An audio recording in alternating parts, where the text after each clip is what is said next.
História, senhores, história mais uma vez aqui na nossa plataforma e hoje um assunto muito bacana, um assunto legal, que é a Grande Guerra. Coloquei a Grande Guerra, na verdade, a Primeira Guerra Mundial, tá? Mas eu vou explicar o porquê que é chamado de Grande Guerra.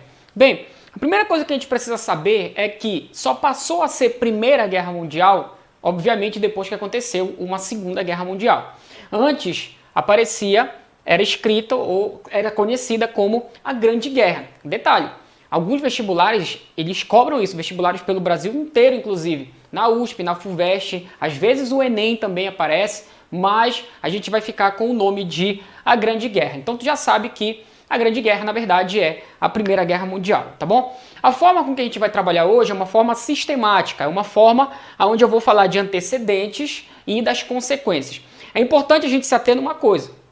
Eu não vou falar do que aconteceu durante a guerra, tá bom? Durante a guerra, senão eu vou resumir tudo isso aqui em tiro, bomba e entre outras coisas aí, tá? Obviamente que a gente vai falar um pouco da tecnologia, nós vamos falar um pouco também sobre como foi que foram surgindo os avanços tecnológicos, avanços na medicina, enfim. A gente vai ter um outro quadro, esse quadro aqui tá bacana, esse mapa aqui que eu desenhei, mal e porcamente desenhado, mas estou orgulhoso porque eu fiz ele, tá bom? Então, vamos começar, certo?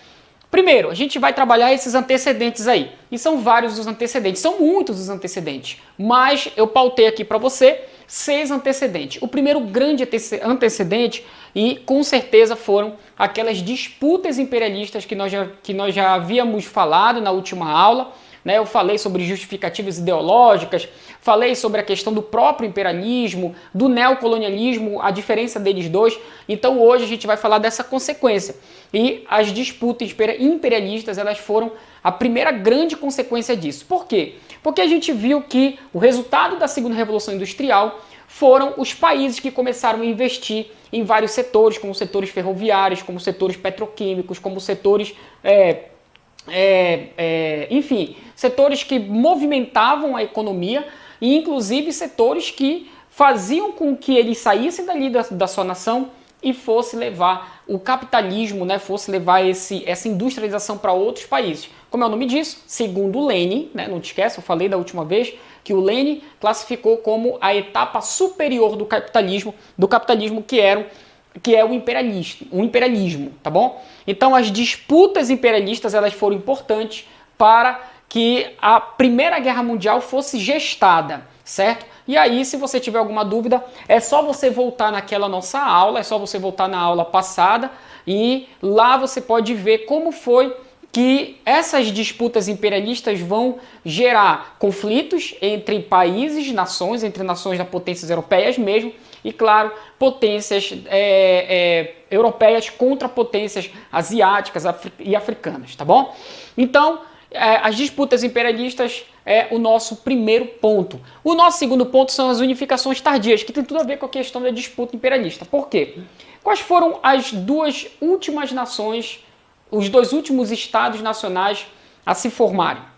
Com certeza foi Itália e Alemanha. No final do século XIX, Itália, 1870, e Alemanha, 1871, elas vão se unificar. Qual é o problema disso? O problema é que você já tem uma Inglaterra, desde o século XVII, uma França, Inglaterra, vamos com calma, Inglaterra e depois a França, no mesmo século, eles começam a se industrializar e você tem a Inglaterra sendo pioneira, e aí você vê o mercado sendo abocanhado por essa nação, pela Inglaterra. Depois começam a vir as outras nações que vão gerar concorrência, como a França, como a Holanda, certo? E aí, gerando essa concorrência, você vai ter disputas de mercado. Duas nações, no final do século XIX, se unificaram, Itália e Alemanha, como eu já falei, e elas também vão querer uma fatia desse bolo. O grande problema era que esse bolo, que era africano ou asiático, já estava todo dividido. Então, Alemanha e Itália vão começar a lutar por territórios que já pertencem a outras nações.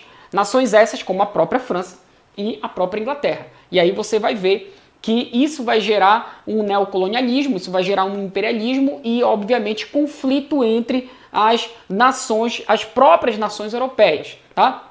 É nesse momento, inclusive, que vai surgir uma aliança importante entre Inglaterra e França. Essa Alemanha, detalhe, Inglaterra e França, elas eram inimigas milenares. Você vai ver a Guerra dos 100 Anos, você vai ver dentro da Idade Média e Idade Moderna, as duas nações lutando, brigando, né, uma com a outra, e aqui no século XIX, na verdade no século XX, você vai ter as alianças, e nessas alianças você vai ter aí a Alemanha, né, com Itália, e também França e Inglaterra. E essa aliança entre franceses e ingleses fica conhecido como a Entente Cordiale, tá bom? A Entente Cordiale, que daqui a pouco vai dar origem a uma outra aliança que a gente vai ver um pouco mais para frente, certo? Então, as unificações tardias, principalmente a unificação da Alemanha, vai gerar aí um rompimento, uma quebra, tá? Ela vai quebrar o equilíbrio imperialista, porque antes você vai ter equilibrado França e Alemanha. França e Inglaterra. E a França e a Inglaterra disputavam pau a pau territórios que elas mesmas iam lá conquistar, certo? Aí depois chega a Alemanha e ela vai quebrar, ela vai acabar com esse equilíbrio, gerando aí um dissabor, um desafeto entre essas nações, tá bom? Entre a Alemanha e outras nações aí que a gente vai ver mais à frente, certo? Depois o nacionalismo, tá? A nossa terceira parte são os nacionalismos.